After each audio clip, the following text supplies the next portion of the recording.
Okay, today is the second week of the month, and this is the week that the group here in El Paso called the El Paso Drone Hive flies their drones, and they're going to be at McKelligon Canyon today, so that's where I'm going.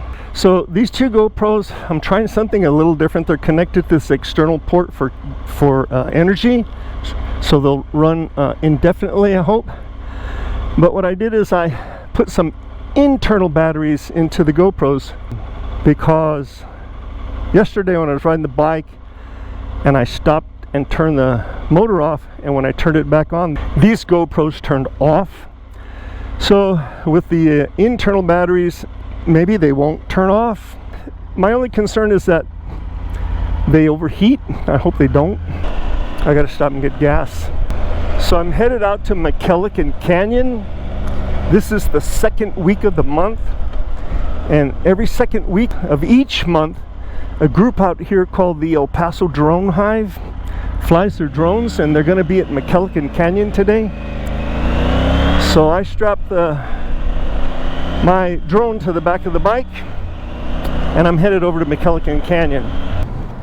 Okay, this is going to be the first fill-up for this motorcycle. My first tank fill-up. This bike, when it comes to filling it up with gas, is so much easier. The opening for the tank sits below the top of the tank, and then you can see some holes, so that I guess if you overfill it by a little bit, it goes down into the holes. The Harley Davidson, you got to be really careful, because if you overfill it, or if you end up at a gas station where the pump is not sensitive enough that every time you pull on the lever for the gas pump, it shoots out, that's a problem for the Harley Davidson, because that gas just comes spilling out onto the tank. I'm reading an interesting book right now.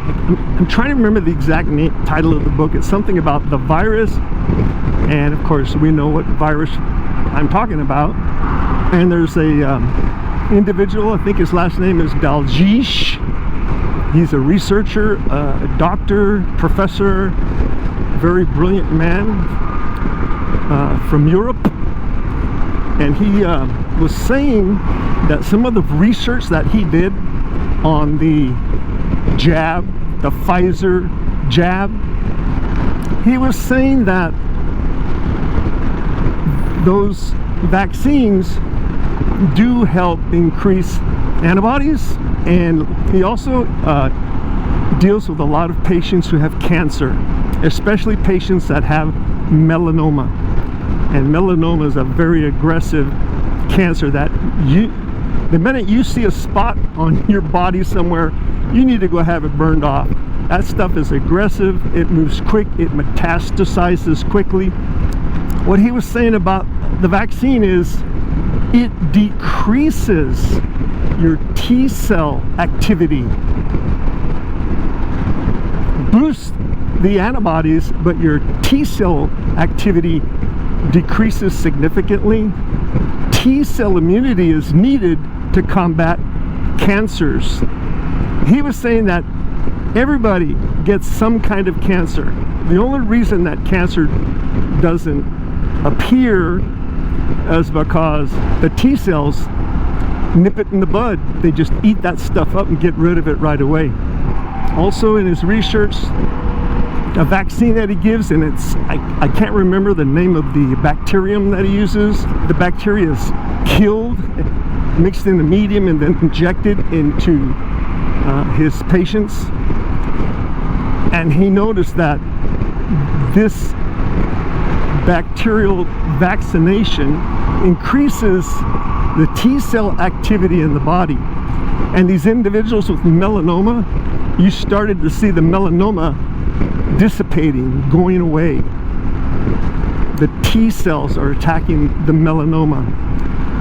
Well, the patients who had the jab, he would give them an injection of this bacterium, and these patients still had issues with melanoma. They were not getting better, as opposed to the individuals who had this melanoma but never got the jab.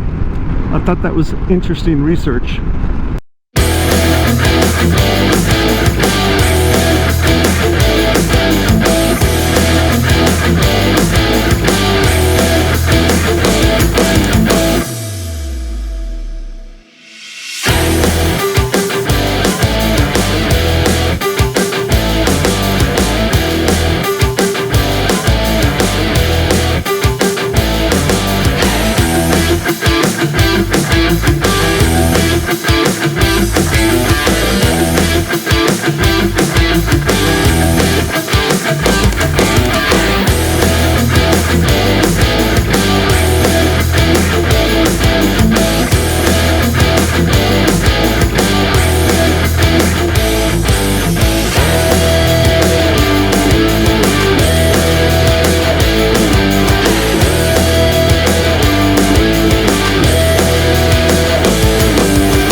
Huh?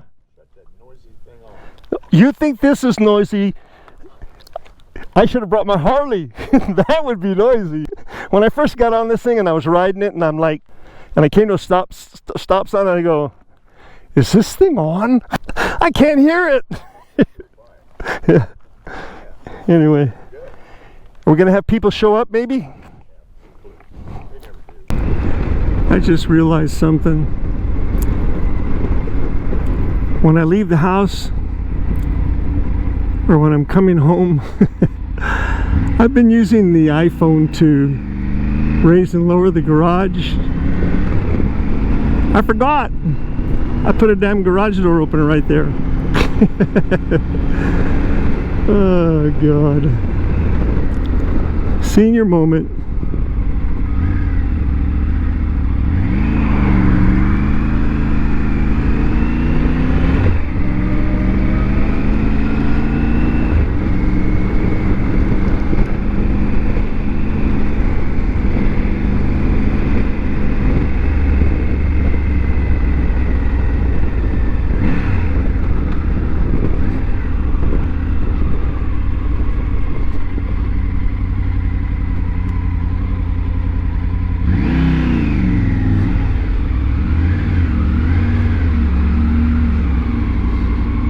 Hmm.